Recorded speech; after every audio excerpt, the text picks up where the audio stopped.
یہ تو ٹھیک ہے کہ ان سے محبت کرنی چاہیے، اور الحمدللہ یہ دولت ہمیں نصیب ہے، تبھی تو بیٹھے ہیں، تبھی تو ان کا نام سن کے تڑپتے ہیں، تبھی تو ان کے ذکر کی مالا جپتے ہیں، تبھی تو ان کے نام کے نعرے لگاتے ہیں، تبھی تو ہماری زبان سے ان کے پیار کے موتی چھلکتے ہیں، تو ہم ان سے پیار کرتے ہیں۔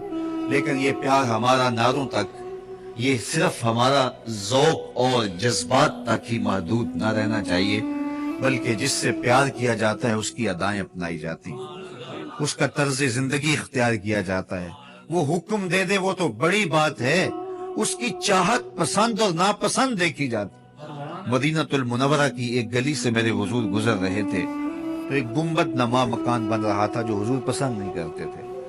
گزرے تو دیکھا ایک انصاری کا مکان تھا اور وہ گنبد نما بن رہا تھا، تو پوچھا کس کا ہے؟ کہا فلاں انصاری کا۔ بس کہا کچھ نہیں، گزر گئے۔ کسی نے اس کو بتایا حضور گزرے تھے، تیرا مکان دیکھا تھا، حضور کے چہرے پہ کوئی پسندیدگی کے آثار نہیں آئے۔ اس نے کہا اچھا ہاں بالکل ایسا ہی ہوا۔ اس نے کدال پکڑا اور مکان زمین کے برابر کر دیا۔ 2-4 دن کے بعد حضور کا دوبارہ گزر ہوا تو دیکھا وہاں مٹی کا ڈھیر تھا، ملبہ پڑا ہوا تھا۔ تو آقا کریم نے اس کو بلایا، کہا میں گزرا تھا، تیرا مکان دیکھا تھا، آج ملبہ دیکھ رہا ہوں، کیا ہوا؟ عرض کی حضور میں نے گرا دیا ہے۔ فرمایا کیوں؟ عرض کی سنا تھا آپ کو پسند نہیں، سنا تھا آپ کو پسند نہیں۔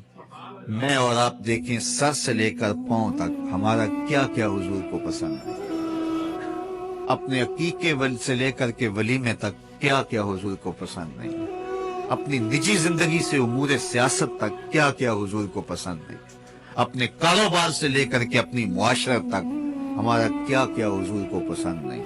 محمد دی زیارت محمد دے رنگ وچ، کہ ٹھگ بازیاں جانے پیارا محمد، اپنی زندگی کو ان کی محبت کے سانچے میں ڈھال دینا، یہ ہے۔ اللہ آپ کو سلامت رکھے، اپنی برکتیں اور رحمتیں آپ سب کے شامل حال فرمائے۔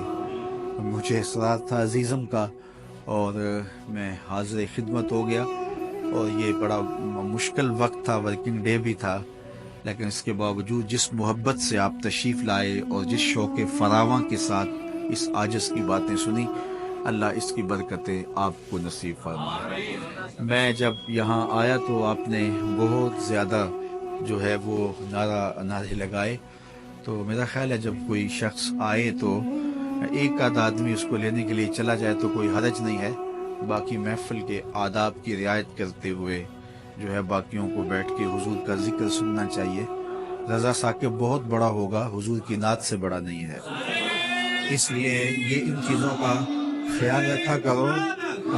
ہمارے اندر یہ جو کچھ کلچر فروغ پا گئے ہیں، تو چونکہ اتنی کثرت سے ہو گئے ہیں تو ان کے خلاف کوئی بولتا بھی نہیں ہے، تو میں یہ بات کہتا ہوں کہ ذرا ان چیزوں کے معاملے میں غور و فکر کیا کریں۔ محافل کا آداب رہے، آنے والا آئے بس اس کو تھوڑا سا راستہ دے دیں، ایک آدھ آدمی ٹھیک اس کی پیشوائی کے لیے، اس کو راستہ دکھانے کے لیے جا سکتا ہے۔ مسجد کے اپنے آداب ہیں، مسجد کے اندر کسی کو ملنے کے لیے آپ ایک دوسرے کے اوپر گریں گے تو وہ اس کو ملنا ضروری نہیں ہے، مسجد کا ادب ضروری ہے۔ اعلیٰ حضرت نے لکھا ہے کہ مسجد میں اتنے زور سے قدم نہ رکھو کہ دھمک پیدا ہو۔ یہ اللہ کے گھر کی عزت ہے، اللہ کے گھر کا اعزاز ہے، اللہ کے گھر کی تکریم ہے، تو اس لیے ان چیزوں کا خیال رکھا کرو۔